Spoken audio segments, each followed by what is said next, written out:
Nasabat ng mga operatiba ng Bureau of Customs ang tinatayang 21.4 milyong halaga ng shabu at kush o high-grade marijuana mula sa mga inabandonang package sa Central Mail Exchange Center sa Pasay City.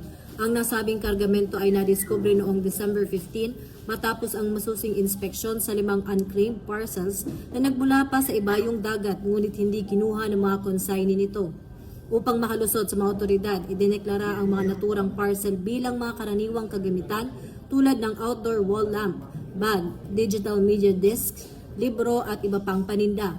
Gayunpaman dahil sa alertong pagbabantay ng BOC, nabigo ang pagtangkang pagpupuslit ng mga ilegal na droga sa bansa.